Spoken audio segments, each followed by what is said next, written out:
Bueno, Romanos capítulo 11. Recordamos un poquito lo que estuvimos hablando al final del capítulo 10. Leíamos que el pueblo de Israel, ¿no? El apóstol Pablo hacía estas preguntas, ¿no? Bueno, ¿cómo va a confesar el pueblo a Jesús si no creen en él? ¿Y cómo van a creer si no han oído hablar de él? ¿Y cómo van a oír hablar de él si no hay predicación? ¿Y cómo les van a predicar si no hay nadie que les envíe? Y el apóstol Pablo decía, ¿y es que acaso para Israel no se le ha enviado nadie? Y mencionaba parte de las escrituras diciendo, por toda la tierra salió la voz del mensaje de Dios, ¿no? Hasta el extremo del mundo, sus palabras. Sí, Israel ha escuchado el mensaje del Señor y aún así, habiendo escuchado, porque lo tenía en su palabra, habiéndolo escuchado, porque lo tiene en las escrituras, que es su cultura, que es su vida, aún así hicieron caso omiso cuando vino el Señor Jesús. A lo suyo vino y los suyos pues no le recibieron. Incluso Jesús, vimos una parte como Jesús confronta a los judíos y les dice, vosotros escudriñáis las escrituras porque os parece que en las escrituras tenéis la vida eterna, pero todas las escrituras hablan de mí, desde el Génesis hasta Apocalipsis. ¿No me creéis en mí? Pues creedle a Moisés, que Moisés también habló de mí, ¿no? Y los confrontaba de esa manera. Y aquí el apóstol Pablo está haciendo también un paralelismo en ese sentido y está diciendo, pues todas las escrituras hablan de Jesús, pero el pueblo de Israel pues dio la espalda a Jesús.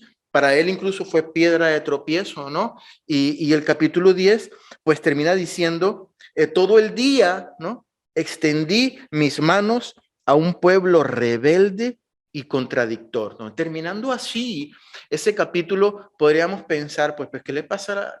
¿Cuál es el siguiente paso, no? ¿Qué va a hacer Dios si está todo el día con sus manos extendidas a un pueblo rebelde y contradictor? Eh, Podemos llegar a pensar, entonces, ¿qué hizo Dios? Pues desecha de plano al pueblo de Israel y les dice, no, pues ya Israel, ya estoy cansado, ya me ha hecho perder la paciencia, lo rechazamos por completo, ¿no? Lo sustituimos por el pueblo gentil y por el que quiera aceptar a Jesús y ya, ¿no? Pero en el capítulo 11, el apóstol Pablo aclara que esto no es así. Y el capítulo 11, aunque es un poco largo, intentaré ir rapidito para que no solo salga tan largo y tan cuesta arriba, tiene una idea sencilla de entender, tampoco tiene un contenido tan doctrinal que tenga tantos pasajes complicados para entender. Básicamente son tres ideas. La primera, que Dios no ha rechazado a su pueblo, refiriéndonos al pueblo de Israel, y que todavía hay un remanente, un grupito que queda allí en su pueblo, que gracias a ese, digamos, rechazo de Israel o esa desobediencia de Israel hacia el Mesías, los gentiles han adquirido la salvación, han alcanzado misericordia. Y la tercera idea es que al final vendrá una restauración del pueblo de Israel y todos conocerán al Mesías, ¿vale?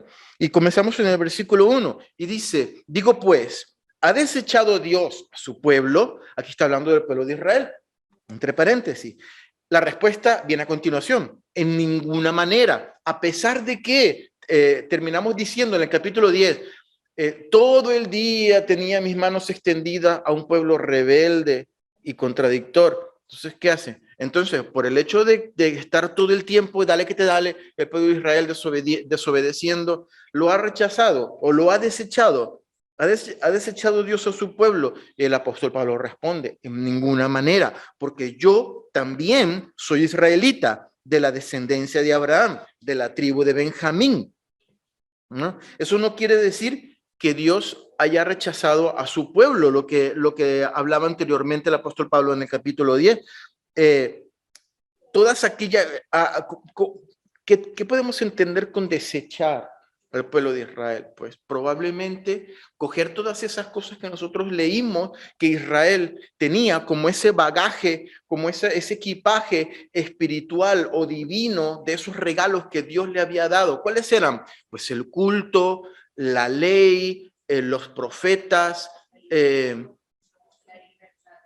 sí, todo eso, todas esas bendiciones, el pacto que hizo con Abraham, ¿verdad?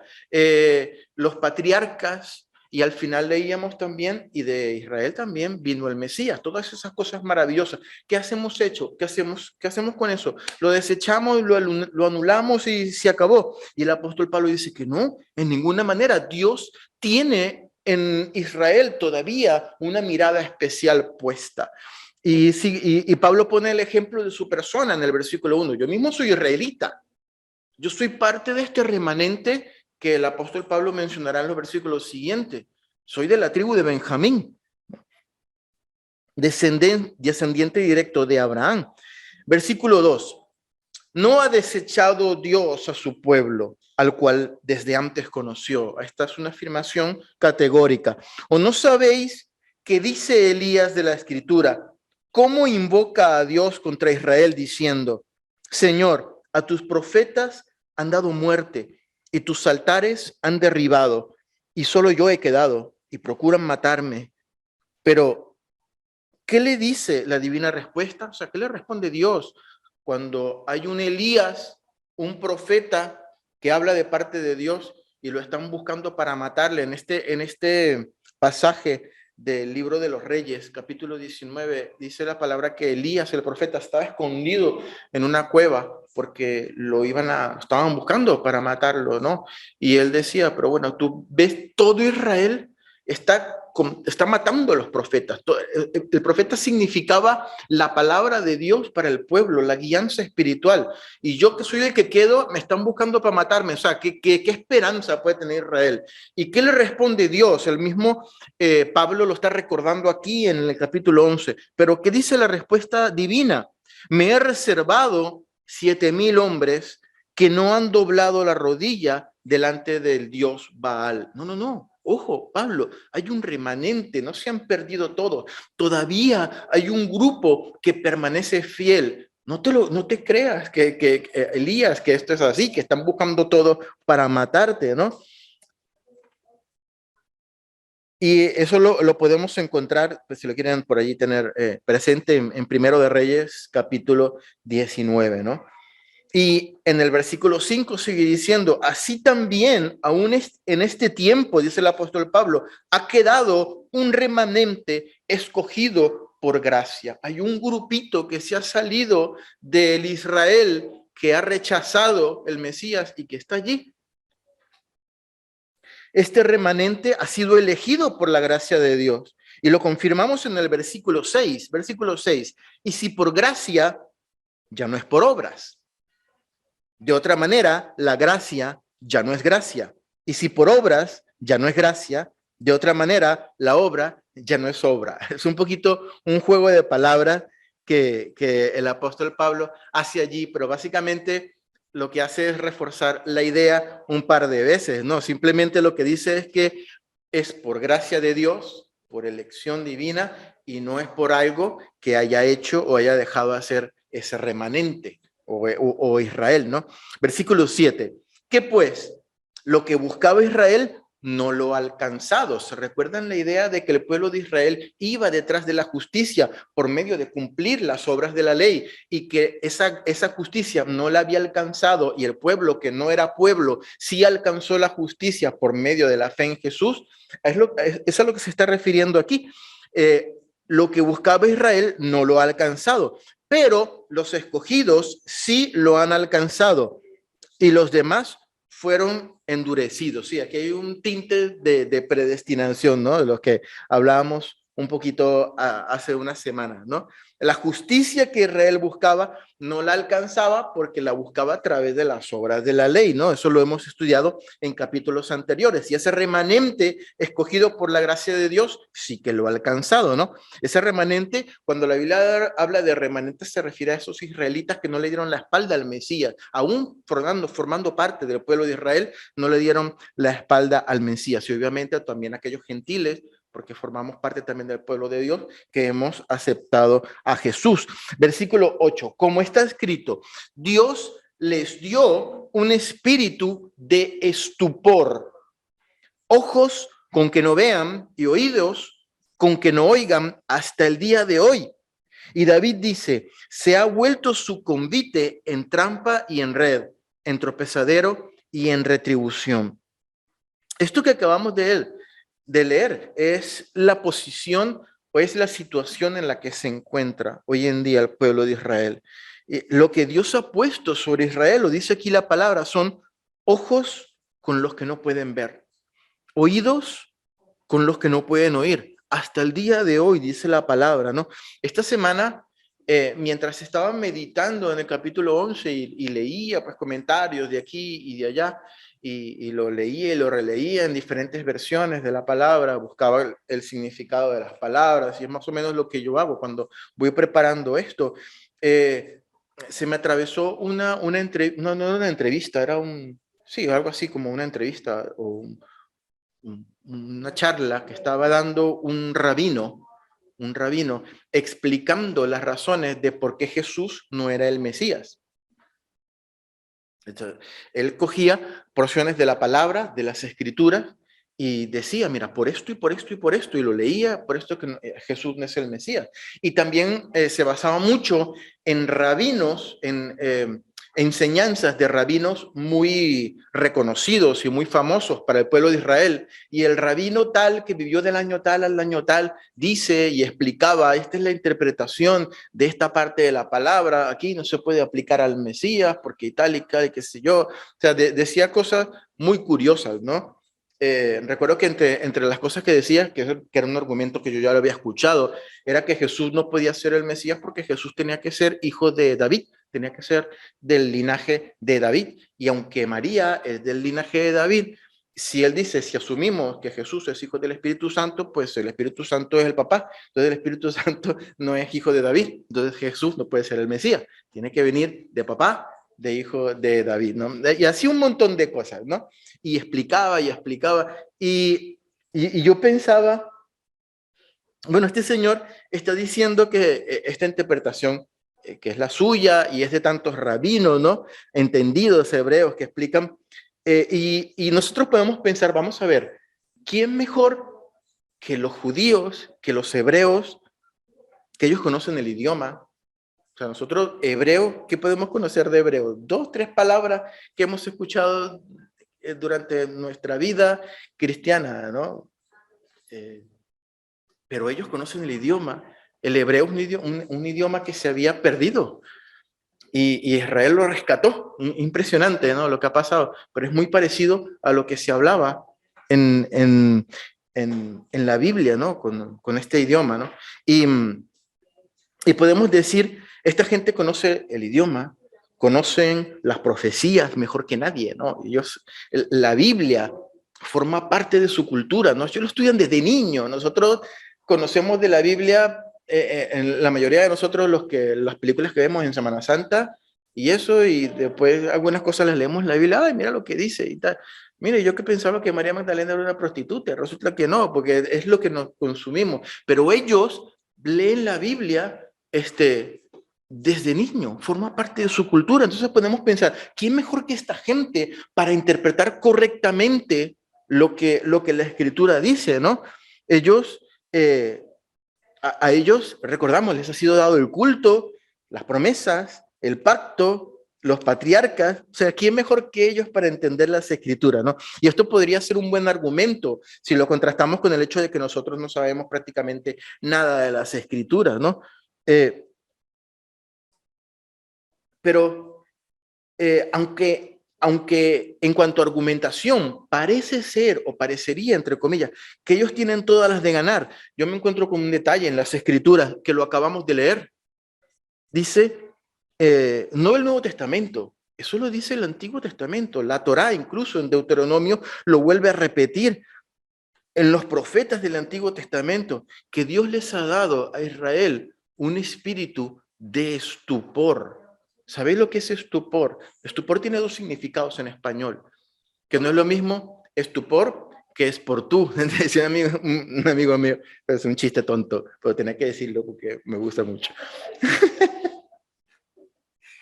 Estupor, lo que decía Betty, el primer significado es como sorpresa, como perplejidad, ¿no? Por algo. Pero estupor tiene un significado médico que es el que la Biblia adopta, y lo voy a leer textualmente: estado de inconsciencia parcial,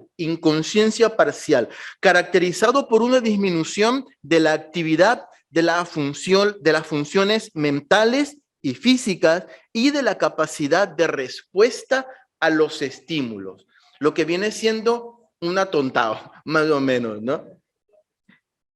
Ojos que no vean y oídos con los que no oyen. Hasta el día de hoy es lo que dice la palabra que Dios ha puesto sobre el pueblo de Israel.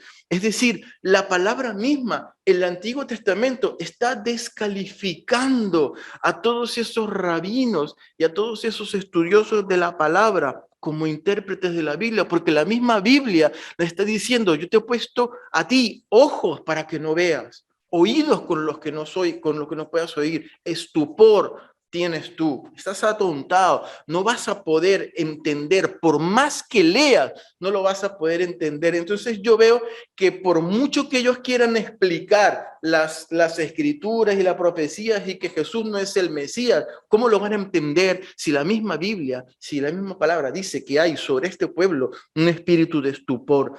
Y, por ejemplo, si leemos Isaías 29, nos vamos a apartar un poquito de Romanos, Isaías 29, del 9 al 14, voy a leer la Nueva Traducción Viviente, me voy a apartar un poquito de la Reina Valera. Dice: ¿estás asombrado y escéptico? Bueno, estupor, ¿no? ¿No lo crees? Aquí el Señor Jehová había dicho: yo voy a pelear por ustedes, Jerusalén, y los voy a librar de los enemigos y tal. Y aquí vemos a un Israel que como que no le está creyendo a Dios y le dice: ¿no lo crees? Entonces adelante, sé ciego, eres necio, pero no por culpa del vino, te tambaleas, pero no por causa del licor, vas caminando, pero no es por la borrachera que tienes, pues el Señor derramó sobre ti un espíritu de sueño profundo, de estupor, que no es lo mismo que es por tú. Has cerrado los ojos de tus profetas y visionarios. Mira lo que dice: has cerrado los ojos de tus profetas y visionarios. Para ellos, todos los sucesos futuros de esta visión son como un libro sellado. Cuando se los des a los que lo sepan leer, a los intérpretes, a los que creen que pueden interpretar, le dirán: no podemos leerlo porque está sellado. No, esto está sellado para nosotros. Cuando se los des a los que no sepan leer, dirán: pues no sabemos leer. Esa es la posición en la que está el pueblo de Israel ahora. Así que el Señor dice: este pueblo dice que me pertenece. Mira lo que dice el Señor de Israel: este pueblo dice que me pertenece, me honra con sus labios, pero su corazón está lejos de mí. Y la adoración que me dirige no es más que reglas humanas aprendidas de memoria. Por esa causa, una vez más, asombraré, les daré estupor a estos hipócritas con maravillas extraordinarias. La sabiduría de los sabios pasará y la inteligencia de los inteligentes desaparecerá. Estos son los que nos quieren explicar que Jesús no es el Mesías. Y si regresamos a Romanos capítulo 11, en el versículo 11 dice: digo pues, ¿han tropezado los de Israel para que cayesen? En ninguna manera, pero por su transgresión vino la salvación a los gentiles para provocarles a celos. Otra vez el apóstol Pablo hace alusión a ese celo que el Señor quiere provocar en Israel, porque se recuerdan lo que veíamos en el capítulo 10, ¿no? Que Dios le dio la promesa que en principio era de Israel, esa promesa preciosa, que eran un pueblo elegido, que eran la niña de los ojos del Señor. Debido a esa desobediencia y esa transgresión, le dijo: mira, yo voy a coger esa promesa y la voy a compartir con todos, como el dinero del hombre que le dijo a la gente que trabajara en la viña, ¿no?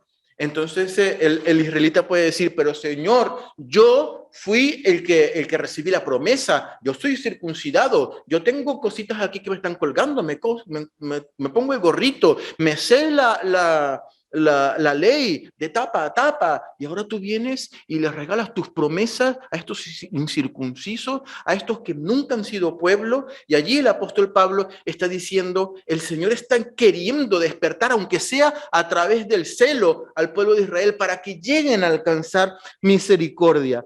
Y es curioso porque en Isaías 29 leemos que Dios cerró los ojos de Israel, pero aunque leemos que fue por decisión divina que Dios cierra los ojos y cierra los oídos de Israel, también leemos una condición en la que estaba el pueblo de Israel. Dice la palabra que con sus labios le honraban, lo acabamos de leer, pero su corazón estaba lejos de Dios. Sí, recordamos al apóstol Pablo en el capítulo 10 dijo algo muy interesante. Dice, con el corazón, con la boca se confiesa para salvación, pero con el corazón se cree. Entonces lo que estaba ocurriendo aquí es que Israel estaba confesando cosas con su boca que no habían en su corazón. Esa transformación interna no la habían sufrido, simplemente estaban diciendo cosas de boca, no estaban completando la ecuación, ¿no? De creer en el corazón y confesarlo con la boca, exteriorizar lo que había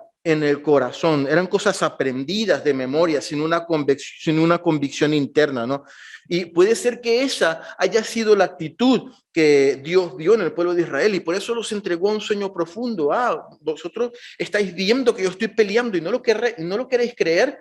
Tenéis simplemente me adoráis de boca porque sabéis los ritos y sabéis las cosas, pero no tenéis una convicción interna. Entonces los entregó a un sueño profundo, dice la palabra, a ojos que no veían y oídos que no podían oír.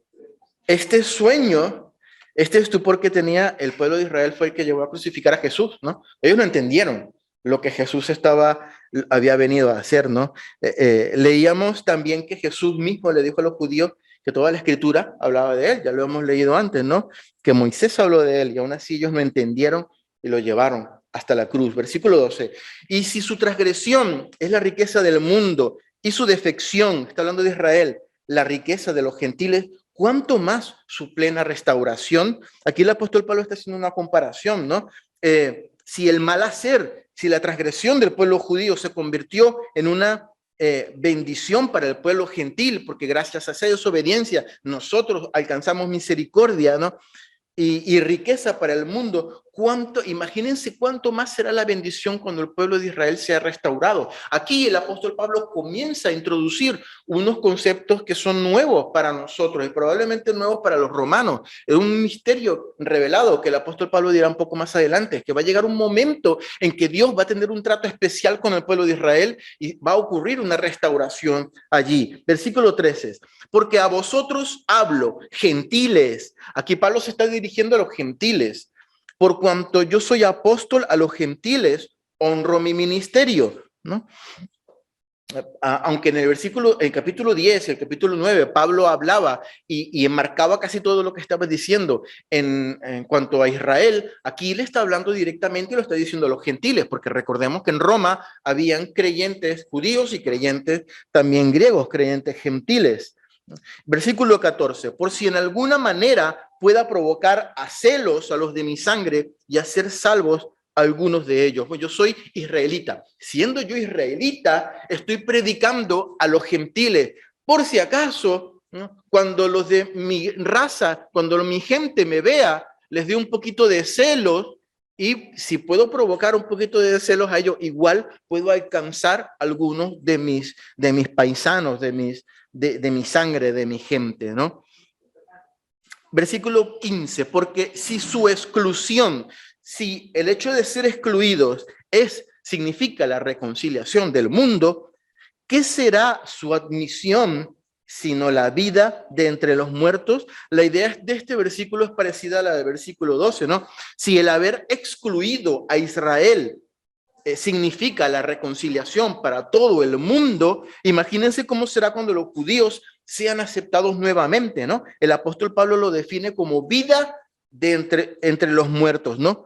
Haciendo una referencia a la futura restauración de Israel y lo que eso supondrá, la bendición que eso supondrá para el mundo. Versículo 16, si las primicias son santas, también lo es la masa restante. Y si la raíz es santa, también lo son las ramas. Aquí simplemente está haciendo referencia, probablemente cuando dice primicias de las masas, a los primeros panes que salen con la masa. Entonces está diciendo, si los primeros panes son santos, entonces de la masa de que se hizo ese pan, pues también es santa, ¿no? Si la raíz es santa, pues las ramas que salen, que pertenecen a esa raíz, pues también son santas, siempre refiriéndose al pueblo de Israel. Pues si algunas ramas fueron desgajadas, si algunas ramas, ahora hace el paralelismo con una planta, más específicamente con un olivo.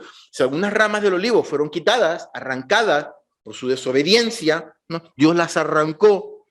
Tú, siendo olivo silvestre, aquí se está refiriendo a los gentiles, nosotros somos el olivo silvestre. Has sido injertado en lugar de ellas y has sido hecho participante de la raíz y de la rica savia del olivo. Nosotros hemos sido injertados en ese olivo natural de raíz santa y ahora podemos participar de todas esas promesas espirituales que Dios le dio al pueblo de Israel. Versículo 18. No te jactes contra las ramas. Y si te jactas, sabe que no sustentas tú a la raíz, sino la raíz a ti. Pues las ramas, dirás, fueron desgajadas para que yo fuese injertado. Bien, por su incredulidad fueron desgajadas, fueron arrancadas, pero tú, por la fe, estás en pie. No te ensoberbezcas, no te llenes de soberbia, sino teme. En estos 3 versículos, el apóstol Pablo simplemente nos recuerda a nosotros como iglesia gentil nuestra posición. Como gentiles, porque está hablando a los gentiles hablo, no debemos llenarnos de orgullo porque hemos sido escogidos como pueblo a expensas de la desobediencia del pueblo de Israel, que era el pueblo original. No debemos llenarnos de orgullo, sino al contrario, ser temerosos de Dios.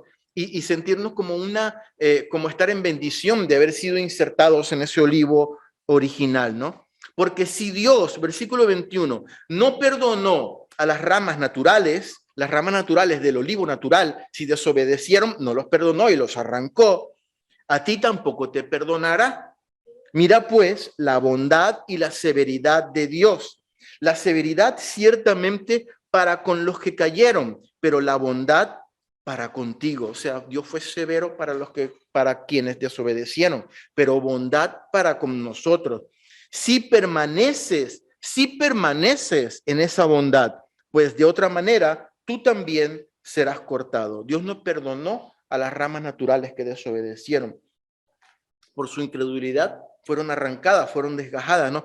Eso nos recuerda que nosotros no estamos en una posición mucho más privilegiada, ¿no? Oh, ahora yo soy pueblo, soy la niña de los ojos del Señor. No, estamos allí por la misericordia y por la bondad del Señor. Y dice la palabra que debemos permanecer en esa bondad, ¿no? Y aún en el caso de Israel, como dice el versículo 23, si ellos dejan su incredulidad, serán nuevamente injertados en el original, porque Dios es poderoso para volverlo a hacer, ¿no? Versículo 24, porque si tú fuiste cortado del que por naturaleza es olivo silvestre, o sea, nosotros estábamos en un olivo silvestre, nos cortaron, ¿no? Nos quitaron de ese olivo y nos injertaron en el olivo natural. Y contra naturaleza fuiste injertado en el buen olivo, ¿no? En Israel, ¿cuánto más estos que son ramas naturales serán injertados en su propio olivo? O sea, si estas personas que han desechado al Mesías, que han desobedecido y que están fuera, reconocen a Dios, reconocen al Mesías, ¿cuánto más, dice la palabra, pueden ser cogidos, ya que pertenecen a las ramas naturales, volver a formar parte del olivo natural? Simplemente aquí reafirma la idea, ¿no? Versículo 25, porque no quiero, hermanos, que ignoréis este misterio. Y aquí es interesante, el apóstol Pablo introduce esta palabra diciendo, os voy a comunicar un misterio. Cuando el apóstol Pablo dice eso, está diciendo, hay algo que Dios me ha revelado que no sale en las escrituras del Antiguo Testamento, que nadie más lo ha dicho. Dios me lo ha revelado y lo voy a comunicar a ustedes. Que ignoréis este misterio, para que no seáis arrogantes en cuanto a vosotros mismos, Dos puntos, pone aquí la palabra, que ha acontecido a Israel endurecimiento en parte, hasta que haya entrado la plenitud de los gentiles. Vale, aquí comienza a hablar nuevamente de la futura restauración de Israel. Probablemente estos tres versículos, esos eran tres, ¿verdad? 25, bueno. De alguna manera pareciera que dependiera de los gentiles que estaban en época hasta que no están los gentiles. Sí, sí, yo también, bueno, no sé exactamente que dependan de los gentiles, pero Dios está poniendo aquí como un reloj, un calendario o unas señales, ¿no?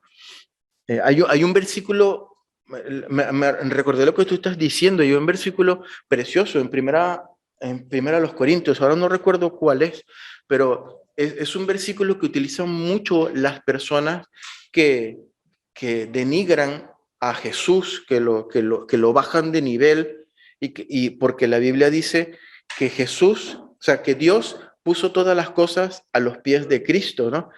Y ahora Cristo tiene que sujetarse al Padre. Y dicen, mira, como Cristo se tiene que sujetar al Padre, entonces Cristo es menor que el Padre. Pero después dice, al final del versículo dice, pero para que, ¿qué pasa cuando Cristo se sujeta al Padre? Eso lo pueden leer después si quieren. Que entonces todas las cosas que Dios le dio a Jesucristo ahora van a volver a formar parte del Padre. Y para que Dios sea todo en todos, dice la palabra. Y lo que no ven estas personas es que hace falta que Jesús se sujete para que Dios pueda hacer, para que el Padre pueda hacer todo en todos. ¿Cómo es posible que un Padre todopoderoso necesita que un ser menor, que un ser que no es Dios, se le sujete a él para que pueda hacer todo en todos? Y aquí vemos una unidad preciosa de Dios, una unidad maravillosa, en donde por ninguna manera a Jesús es un ser menor ni nada, está en igualdad con el Padre y con el Espíritu Santo, como nosotros creemos. Y aquí yo creo que hay algo parecido a lo que Betty está diciendo. Aquí hace falta que todas las piezas del rompecabezas se unan para que Dios cumpla lo que Él tiene que cumplir en sus tiempos, ¿no? Y probablemente en el versículo 25 al 27, aunque el capítulo 11 de los Romanos, estos tres versículos que vienen, son los que tienen carga doctrinal, escatológica y teológica, probablemente mayor, probablemente la más grande, ¿no? De todo el capítulo 11, yo creo que estos tres versículos son los que tienen las cargas, incluso pues que han dado lugar a mucha polémica, ¿no? Pablo comienza etiquetándolo como un misterio, pero ¿qué es la plenitud de los gentiles? ¿Cuándo va a ocurrir esto, no? ¿Quién es Israel en estos versículos? Porque dice que todo Israel será salvo más adelante, ¿no? Pablo dice que cuando haya entrado la plenitud de los gentiles, se producirá una restauración de Israel. Entonces, aquí Pablo está haciendo referencia a un evento futuro, ¿no? Un misterio que está siendo revelado. Pero ¿qué significa que cuando entre la plenitud de los gentiles? Esto quiere decir que todos los gentiles, todos los que no son Israel, todos los americanos, los chinos, los europeos, los asiáticos, todos van a llegar a conocer a Cristo y van a entregar su corazón a Cristo, ¿no? ¿Eso significa? Pues no. Cuando la Biblia habla de plenitud de los gentiles, cuando la Biblia habla de plenitud, en el original se refiere a un número completo, cuando se complete este número, ¿no? Eso no quiere decir que todos los gentiles van a ser salvos. Probablemente lo que tenga más sentido... El evangelio se ha predicado a todo el mundo, o sea, porque hay mucha gente que no ha oído de eso. Exacto, yo creo que tiene que ver algo con eso, ¿no? Yo creo que el Señor, o lo podemos interpretar así, no sé qué pienses tú, pero así lo interpreto yo, que el Señor tiene en su corazón un número, porque Él lo sabe todo, ¿no? Y Él sabe que se tiene que llenar ese cupo cuando se termine ese cupo que Dios ya sabe, porque Dios no tiene pasado ni presente ni futuro. Cuando se llene ese cupo, entonces va a ser como el pistoletazo de salida para que se cierre un ciclo y comenzará otro ciclo diferente, que será la restauración de Israel, donde Dios va a tener un tratamiento diferente para el pueblo judío, ¿no? Pero tiene que ocurrir primeramente esto. Entonces dice el versículo 26, entonces todo Israel será salvo. Y aquí hay otro dilema teológico. ¿Qué quiere decir esto que todo Israel será salvo? Quiere decir que todo el que viva en Tel Aviv o el que viva allí en la franja de Palestina y que tenga pasaporte israelí o la carta de identidad israelí va por arte de magia, por decreto divino, ser salvo cuando esto ocurra. En realidad esto no puede ser así, porque todo tiene que pasar por Cristo. Ya lo hemos visto 1.000.000 de veces, ¿no? Entonces, lo que yo creo que la Biblia nos está diciendo aquí, y yo creo que hay otras personas que están de acuerdo conmigo por los comentarios que yo he leído, es que aquí va a ocurrir un tratamiento de Dios para con el pueblo de Israel especial, y muchos van a entender, mira, este es el Mesías. Los cristianos tenían razón y van a completar su ciclo, ¿no? Y van a tener que doblar su rodilla delante de Jesús como Mesías, ¿no? Ese que decían los rabinos antes que no podía ser el Mesías por esto, por esto y por esto y por esto, de alguna manera sus ojos van a ser abiertos y van a entender y van a pasar por allí, ¿no? Y van a creer en Jesús, ¿no? Y será un trato particular. ¿Cómo será este trato? No lo sé. Va a ser un trato particular con el pueblo de Israel, en donde Jesús se va a revelar. Muchos creerán, otros no. Pero estos que crean, este remanente, será a lo que se refiere la palabra con todo Israel será salvo. Y este será mi pacto con ellos cuando yo quite sus pecados. ¿Cómo el Señor quita los pecados? El Señor quitaba los pecados antes con un sacrificio de animales. Ahora, según la carta a los Hebreos, ¿cómo se quitan los pecados? De una vez y para siempre con un solo sacrificio, el sacrificio de Jesús, un sumo sacerdote, ¿verdad? Que ya quitó los pecados de una vez y para siempre. Entonces Israel va a tener que pasar por ese sumo sacerdote, por ese sacrificio de una vez y para siempre. Va a tener que poner los ojos en Jesús, porque así es la manera que Dios quita los pecados, ¿no? Y esto lo podemos ver, hay una profecía que está muy ligada a esto, y lo podemos encontrar en Zacarías, capítulo 12, bueno, casi todo el capítulo, pero el versículo 10 es clave.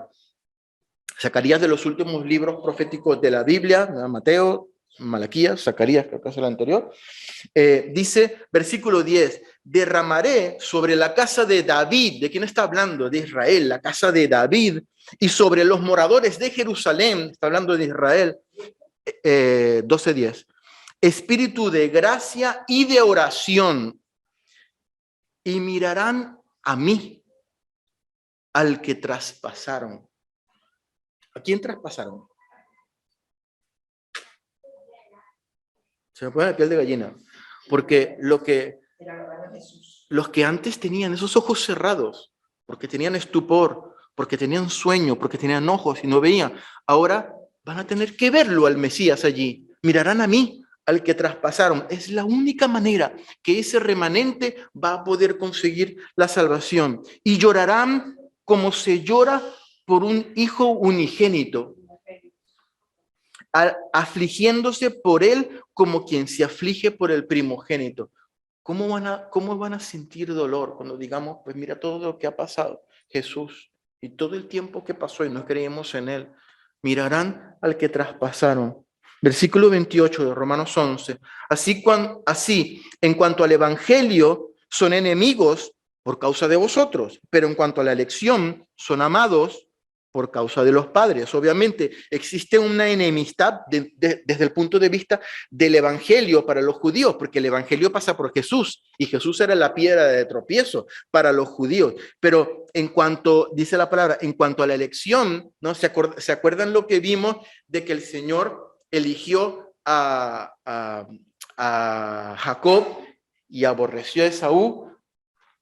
Eligió a esa nación representada allí en el padre, en el patriarca Jacob. En cuanto a esa elección, ellos son amados porque Dios no ha desechado a su pueblo. Ahí lo tiene en una parte especial en su corazón. Versículo 29, porque irrevocables son los dones y el llamamiento de Dios. Ahí está hablando acerca de que ese llamado que Dios le hizo al pueblo de Israel, esos regalos que nosotros hemos leído del culto, de las promesas, de los patriarcas, todos esos regalos maravillosos de la ley, todos esos regalos son irrevocables. La palabra irrevocable quiere decir que no se puede, sí, no se puede cambiar. Viene de tres palabras griegas. A ver si recuerdo cuál es.